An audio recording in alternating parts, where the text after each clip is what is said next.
Hi, my name is Winnie. Welcome to my life's journey, and thank you so much for liking and subscribing. And of course, this is May. This is Mental Health Awareness Month, and today I just want to share what I've learned about trauma.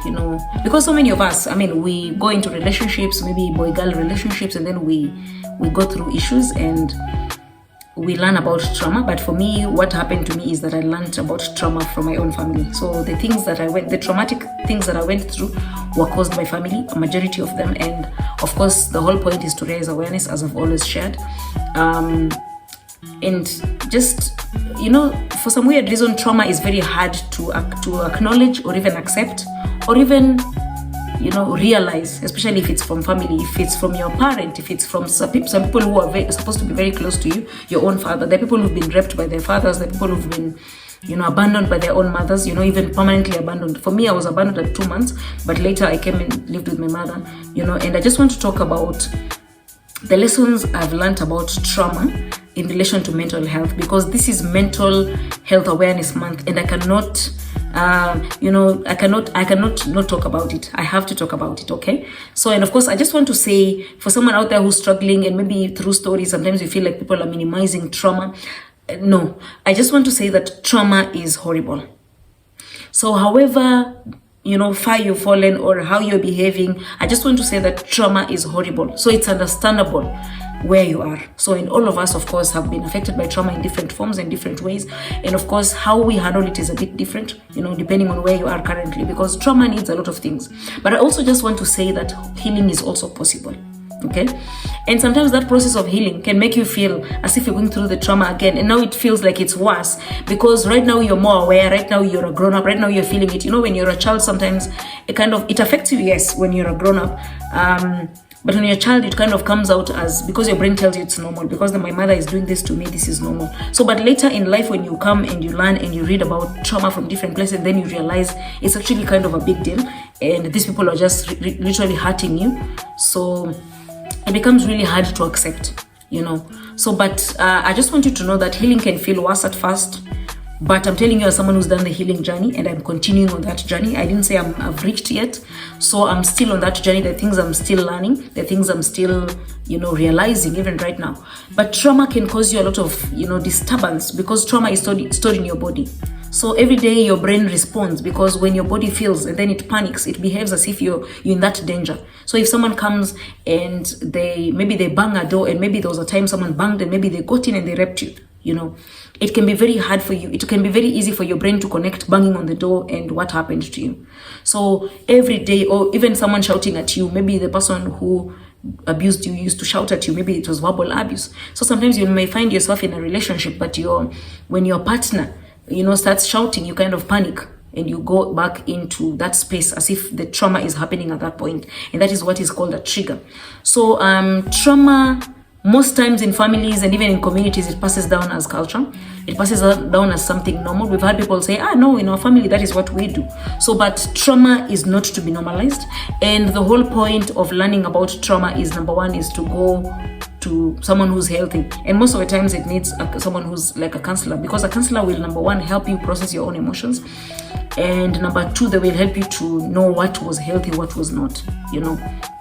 One of the things I had to do was, and I remember meeting some healthy friends of mine and just talking about family issues, and then when they would say something that was contrary to the life that I'm used to, like saying, as a family we decided to buy a house for my sister, and then I'm like, how?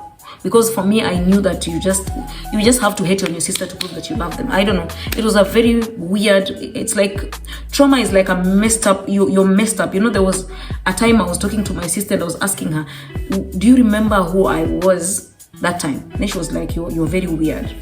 So, and I started laughing because it's true, I was weird. I was weird at some point because I did not know even who to be, because sometimes trauma also passes down as it messes up your personality. So you kind of come from a place where things were not so good, and then you get to a place where you think that is normal and that is just who you are. For me, I thought being angry was who I was. Being anxious all the time was who I was, and that of course messes up with your relationship. And then there were so many things that are, were not exactly, they were not, I did not know how to be normal in those situations, of course.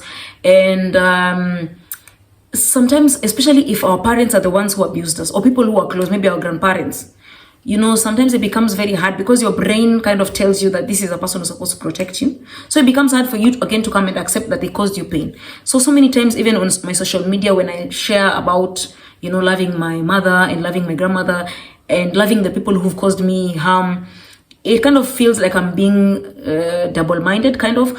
But the whole point is that your brain tells you can love a person and still not approve what they did. And that is exactly what I'm saying. For me, I was abused by my grandmother. I was abandoned by my mother. But I love them. And I don't love them for the pain they caused me. I love them because they're my parents. However, I realize there's some things that they did that were not okay. So sometimes the people we love can do things that are not okay. The whole point is to separate the two. Okay, but most of the time we mix the two, so it's hard when we hear a person saying that was not right. We fight the person as opposed to coming to a place where we accept that this is my mother and this what they did was wrong, so that we separate, so that we deal with the thing, so that when we go talk to our mothers, what we don't, or our parents, we don't go and attack them, we don't go and shout at them, we don't go and speak badly to them, because at the end of the day we need to still obey our parents. We need to still respect our parents. The whole point is just to go and tell them carefully and calmly and to say, Mom, what happened? 1, 2, 3, 4, 5. This is how it affected me. I've had so many such cases where people have gone to their parents, people have gone to their big brothers, people have gone to, people who are older than them, and they would talk to them about how they cause pain. I've also come across situations where people are not even able to go and talk because the parents are still in the same space, the big brothers, the different people in the family are still in the same place. So it becomes really hard to have the conversation. So healing is not about them. Healing is not about the people who caused you pain. Healing is not about the abusers. I've also had situations where people have decided to separate from the people who've caused them shame and pain. And that's okay. I remember I had a situation where there was a friend of mine who was talking about not having a good relationship with their parents. And of course, we were in a setup where there are people who have very good relationships with their parents. It can be a bit conflicting because the person who's had very good relationship with their parents will come and tell you, because what you're talking about is not relatable to them. So they'll come and tell you, no, you need to just be, I'm sure it's a misunderstanding, I'm sure, because most people do not understand trauma. So this is a very lonely journey as well. So people get so lonely. I remember so many times trying to explain to people why I was the way I was, trying to figure out, and most of the people would not understand. People would just not understand, and rightfully so, because most of the people have not been through what you've been through, so they may not relate or even understand what you're going through. Okay. But trauma has a way of affecting your mental condition in a way that even compromises your decisions. That's why most people who've gone through trauma, you'll find them struggling in relationships, you'll find them struggling in finances, you'll find them struggling they make a lot of money, but they can't do much with it because trauma has affected them, even the way they make their decisions. They tend to pick what is wrong for them because those are the tools that were handed over to them, down from their parents. And the interesting fact when I started doing my counseling is that I realized, and I remember my counselor telling me, telling me, Winnie, let's humanize your mother. Let's humanize your grandmother. And at that point, I realized my mother was just a human, just like me. My mother was a human who had also gone through her own issues, who had also gone through the hands of my grandmother who was shouting. And then when I came to my grandmother, I also realized that my grandmother was also just a woman who had gone through severe situations when she was young. She was married at 16. And she was married, and at the time she was taking care of all her siblings, some of her siblings. And then she was also, she got babies at a very young age. And of course, she went through a lot, being fought from the other family, not having the tools that we have right now. Because right now we have the internet, we have YouTube. You can learn anything, literally. There are books. My grandmother was a dropout. I think she dropped out of class 6 that time. So you can imagine, she didn't even know much of the things that we know right now. So how can I come and not... because now I know better. For me, I always tell my friends, there are a couple of people who will relate to this. I always tell them, when you know better, then do better. So when you understand, the whole point is to go back and to explain. Of course, their parents who are still volatile and still in the same space, or even grandparents, the whole point is not to prove a point. But if you can reconcile, then reconcile. But reconcile within certain boundaries. You need, number one, to be self-aware, to heal, and to learn all these things. Because at the end of the day, once you're done, then you're able to help others. Because what is the point of that if you cannot help others? And of course, if you're in a space where mentally you're not in the right space to be able to even help others or even to address the issues, of course, it's important to always take time to heal. And healing takes time. So make sure by the time you're going back to help others, you've also gotten to a place where you can carry yourself. You've healed to a certain extent. It's not possible to be fully healed for you to go back. So there are people who are waiting to one day be fully healed. I think trauma causes you trouble that you will heal because you don't even realize how much damage it was. So you go through life healing bits and parts of you. It's like you peel this layer and then you realize there's another layer. The whole point is because you have a whole life to live. And because for me, I've realized so many times how just this healing journey has caused me so much peace. So I think just going and realizing I have this piece, I've added to this piece and I've added to this, it has given me the courage to even continue with the journey. And that is the thing about healing. It gets better, okay? So even if it gets worse before it gets better, it gets better. You even feel your quality of life has improved, and that is how your mental health is impacted positively. But for as long as you don't heal your trauma, you'll continue making poor decisions, you'll continue shouting at people, screaming, being anxious, being in relationships where you have to call your husband or your boyfriend every 2 minutes. Who are you with? Put a video on, do this. Those are signs of a person who's mentally disturbed, and most of the time it's actually caused from childhood. When you come and realize and ask yourself, why am I behaving like this? You'll realize that those behaviors are deeply embedded in the childhood that you had. Maybe you saw your mother doing the same with your father. Maybe your father was beating your mother. Maybe your parents were, fighting. Maybe you got in a place where you just believe that you can trust no one in this world. Okay? And of course, when on the journey of healing, you need resources around you, okay? You need the right environment. I cannot insist this enough. You need the right environment. You need a house you can come to that you love the environment. You need an environment that can allow you to be. And of course, I also to be on that journey of healing. And of course, I also recognize that there are people who are not there. Maybe you're still living with your parents, and that is why you need to just come and build the resilience inside of you so that you start learning those things, and then it helps your mind to fully process what is happening to you or what has happened to you. Then you're able to survive at that place. Running away from home is never a solution. And of course, if you have another option, maybe to stay with your auntie or someone else who's a bit healthier than your parents, that's also an option. However, if you're a person who's a grown-up and now you're living on your own, one, you need to realize you're no longer in danger, okay? And when you realize you're no longer in danger, what happens is then you need to deliberately cultivate areas around your life, the kind of friends you're keeping around you, people who can be peace to you, because your mental health will depend on it.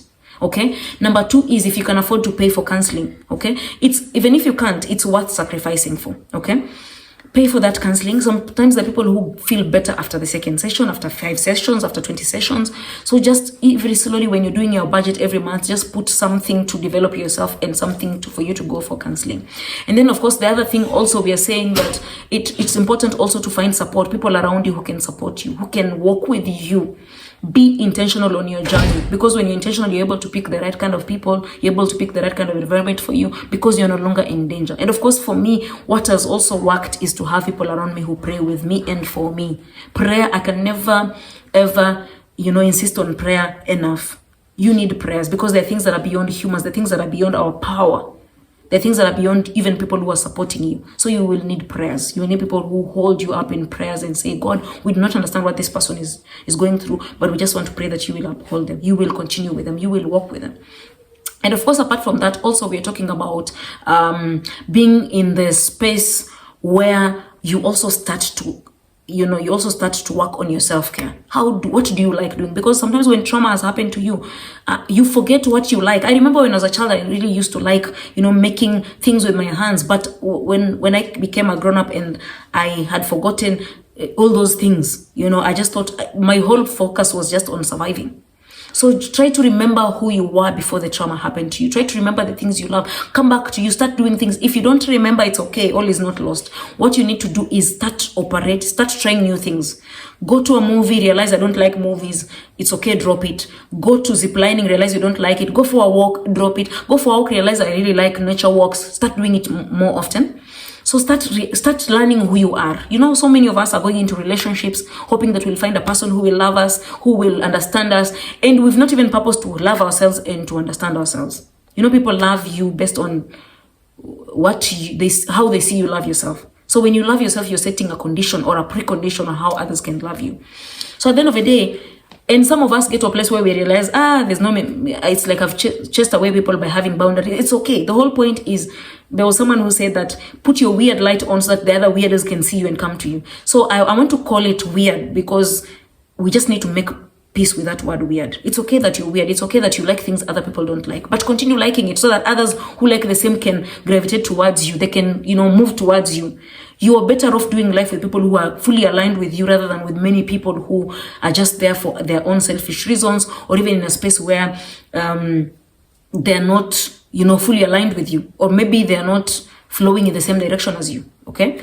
So at the end of the day, you need to also remember that when we're dealing about things relating to mental health or things relating to trauma, it's a process. I don't know how long your process will take. I just know mine has not yet ended. And I'm willing to do this journey even if it takes me my whole life.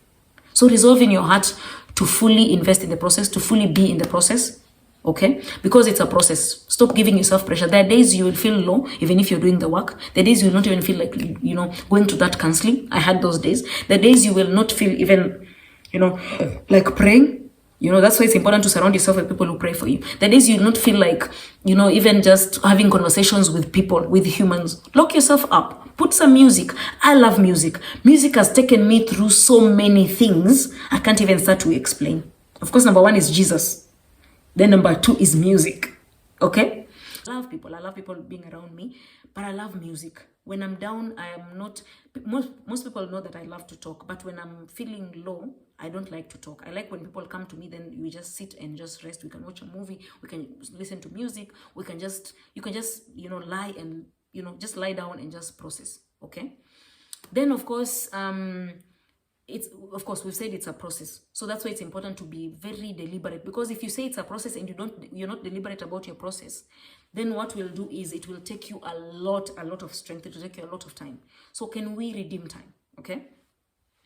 And then of course we're also saying that it can bring a lot of anger, bitterness, and of course resentment, because sometimes that will be the first emotion that you feel towards the people who abused you. I'm just telling you, it's okay that you feel that. Allow me to tell you that it's okay. The first time I realized that I had gone through a lot of pain with my grandmother, with my mother, with other people around me, the first thing I felt was anger. I was angry. I felt like I hated them. I felt like I was going through all these things and it was my parents. For the first time that I just accepted that, because I had not accepted it, And it's okay. The whole point is you will feel these things, but don't allow yourself to sit there. Ask yourself, how do you then train yourself to release that feeling? How do you train yourself to get to a place where you forgive? Because forgiveness, we think, is releasing the person. It's not minimizing what you went through. Someone said that forgiveness is releasing the prisoner only to realize the prisoner was you, because they're in your head. Remember, you're releasing them from your head. So you're not releasing them from the mistake they made.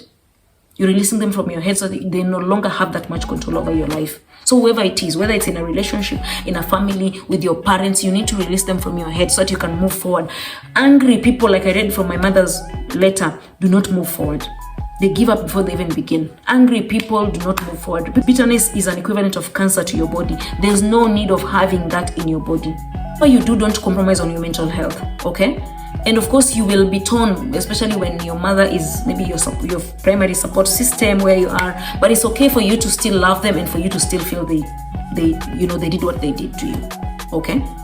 So I know, like Joyce Meyer, I love it was her father who raped her. And at the end of the day, she says that the father was sick and she had to take him in. And of course, at that time, God had already worked on her heart, And of course, this is what I'm saying. Let's learn to release people, but from our heads. At the same time, acknowledge what they've done so that we can heal, so that we can fully release, so that we can live a full life. Okay? This is a mental health month. And of course, there are so many other things that cause mental health. Can we all prioritize on our mental health?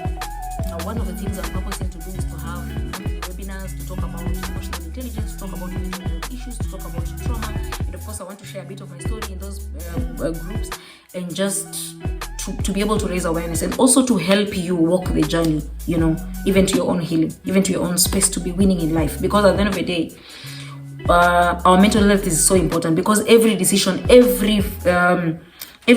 you make, the quality of your decisions will be dependent on how well you can think in your head. But if your head is all chaotic and there's so many things going on, what will happen is it will affect the quality of your decisions. And when your quality of your decisions is affected, guess what? You will just make your life kind of follow suit. Okay? So, but otherwise, I'm so grateful. Please like and subscribe. Please share with your friends. Please, let's do this journey together. And thank you so much for your support this far. I don't take it for granted. Please like, please subscribe, put your comments below, any topic you'd like me to discuss, any topic you'd like me to talk about, because I somehow, of course I'm just saying this, but I somehow believe I have a story for every topic that anyone can share. But if I don't, then I'll bring someone who can share their own story, because all of us have stories. Okay, all of us have stories that are so important, and of course they need to be heard, because there are many people who will have the courage to talk. There are many others who may want to talk, but they don't have the courage to talk. And then, of course, there are others also who may not necessarily ever talk. So let's do what we need to do so that at the end of the day, we can learn from this. Okay? Otherwise, God bless you and see you around.